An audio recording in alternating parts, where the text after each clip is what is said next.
Beranjak remaja, tatapannya semakin tajam, pikirannya gesit dan ambisinya tak terbendung. Dari ayahnya, ia belajar seluk-beluk perdagangan dan politik. Kekuatan dan pengaruh bukan hanya milik pria di Mekah, melainkan siapapun yang berani meraihnya. Seiring berjalannya waktu, kecerdasan dan keberaniannya menarik perhatian seorang pria setara dalam pengaruh dan ambisi, Abu Sufyan bin Harb, kepala suku Quraisy. Bukan hanya cinta atau politik yang menyatukan mereka, tetapi kesadaran bahwa bersama mereka dapat menaklukkan dunia yang menuntut kekuatan dan strategi. Hindun bukan sekadar bayangan di balik suaminya.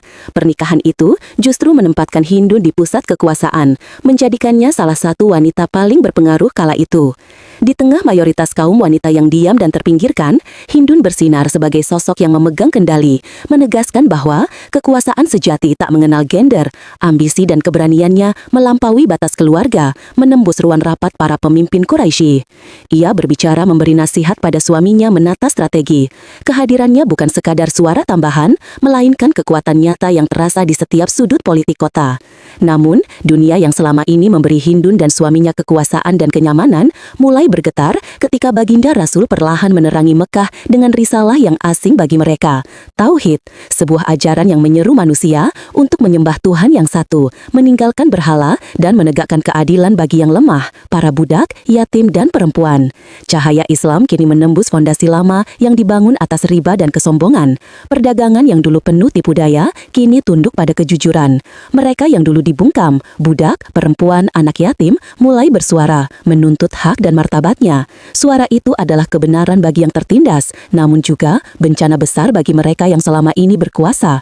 Para penguasa Mekah, termasuk Hindun binti Utbah, mulai memandang cahaya itu sebagai ancaman nyata terhadap warisan, kehormatan, dan otoritas yang selama ini mereka junjung tinggi.